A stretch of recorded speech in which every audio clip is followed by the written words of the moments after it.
mengumpat dengan pelan.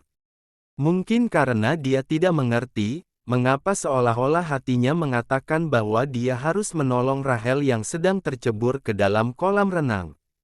Maxime pun segera membalikkan badannya, lalu berlari dengan secepat mungkin, dan menceburkan dirinya ke dalam kolam renang untuk menyelamatkan Rahel.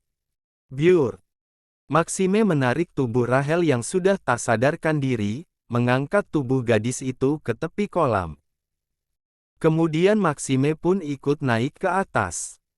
Keduanya sama-sama dalam keadaan basah kuyup. Maxime menepuk-nepuk pipi Rahel, berusaha untuk membangunkan gadis itu. "Hei bocah, ayo bangun.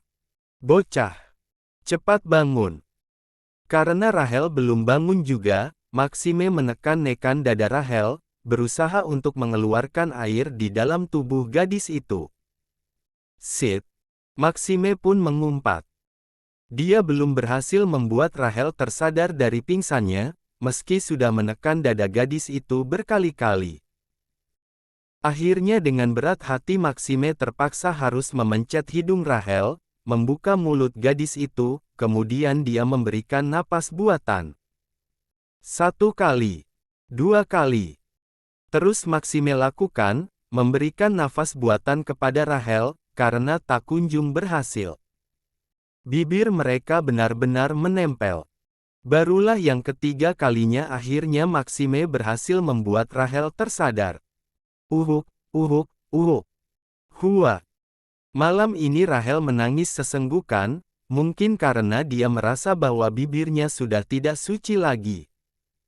Maxime telah mencuri ciuman pertamanya.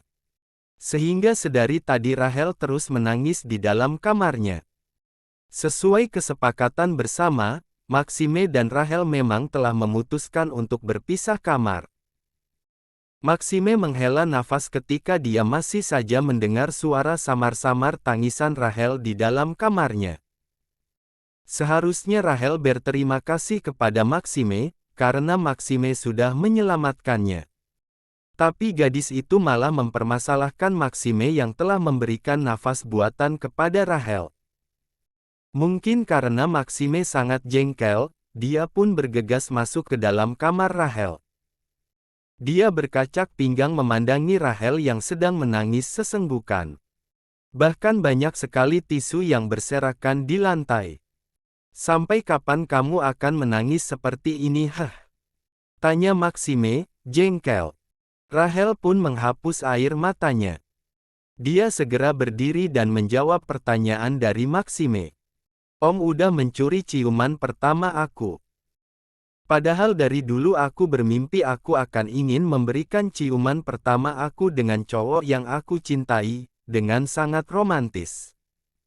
Seperti cerita di novel-novel itu." Maxime mendengus kesal. Hanya perkara bibir bertemu bibir saja, Rahel sudah menangis kejer. Bagaimana kalau seandainya mereka? Maxime menggelengkan kepalanya. Ingin rasanya dia menimpuk kepalanya sendiri. Bisa-bisanya dia berpikiran kotor hanya gara-gara tadi siang melihat lekuk tubuh bocah itu ketika pakaian Rahel basah kuyup. Maxime segera membuang jauh-jauh pikiran kotornya itu. Dia harus ingat bahwa istri kontraknya itu adalah seorang bocah. Dan Maxime sudah berjanji kepada Elsa bahwa Maxime tidak akan pernah menyentuh tubuh Rahel.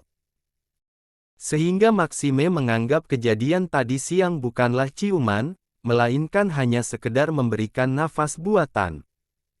"Udah, gak usah cengeng. Tadi siang itu bukan ciuman. Tapi cuma sekedar nafas buatan," sanggah Maxime.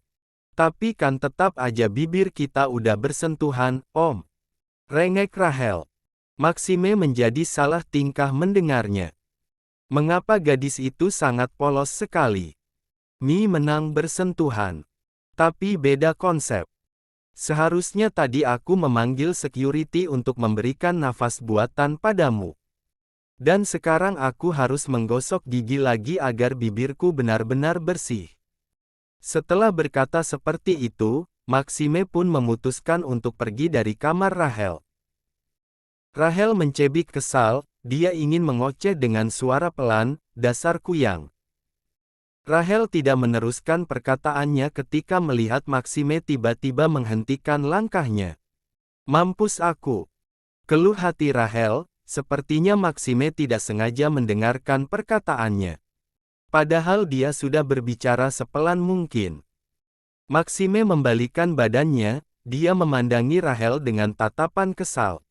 Kamu panggil aku apa tadi? Kuyang. Maxime membalikkan badannya, dia memandangi Rahel dengan tatapan kesal. Kamu panggil aku apa tadi? Kuyang. Rahel nampak kelimpungan. Dia tidak tahu harus berbuat apa. Sungguh dia tidak menyangka bahwa Maxime akan mendengar perkataannya. Kemudian Rahel pun pura-pura terkekeh, dia tidak boleh terlihat tegang. Padahal tanpa Maxime sadari, hampir semua karyawan rendahan yang bekerja di perusahaan Keano Group sering memanggilnya Kuyang, karena sudah banyak karyawan yang mendapatkan semprotan dari seorang CEO yang sangat arogan itu. Mungkin Om salah dengar kali. Maxime segera berjalan mendekati Rahel, membuat Rahel tercekat, gadis itu pun segera berjalan mundur untuk menghindari Maxime. Pendengaran aku masih sangat normal. Aku mendengar sangat jelas saat kamu memanggilku Kuyang. Tentu saja Maxime tidak terima, dia yang sangat menyadari bahwa dirinya begitu tampan dan rupawan tiba-tiba dipanggil Kuyang oleh seorang bocah. Semenyeramkan itukah dirinya di mata Rahel? Kuyang itu maksudnya, Rahel mencoba untuk memutar otaknya agar dia mendapatkan ide. Kuyang itu maksudnya omku sayang. Seperti itu, Om. Rahel tidak bisa berjalan mundur lagi karena punggungnya mentok di dinding.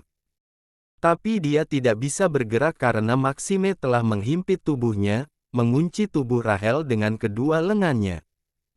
Jangan berbohong. Aku bukan anak kecil yang bisa kamu bohongi. Ucap Maxime sambil memandangi Rahel dengan intens. Rahel menelan saliva sebanyak mungkin. Dia sangat merasakan tegang jika tubuhnya harus dihimpit seperti itu oleh Maxime. Rahel menarik nafas dalam-dalam sebelum menanggapi perkataan Maxime.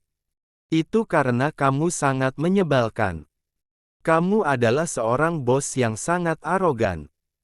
Hanya perkara masalah kecil saja sampai aku mendapatkan peringatan akan dipecat. Dulu setiap berhadapan dengan kamu rasanya sangat mengerikan. Lebih mengerikan dari Kuyang. Tapi sekarang aku sudah tidak takut lagi padamu. Akhirnya Rahel bisa mengeluarkan unek-uneknya yang selama ini dia pendam. Membuat gadis itu bisa bernafas lega. Maxime tersenyum smirk. Seharusnya dia marah kepada Rahel karena sudah berani sekali menyamakan dirinya dengan jenis hantu yang sangat menyeramkan itu. Tapi justru entah mengapa setiap kali melihat Rahel berbicara nyerocos kepadanya.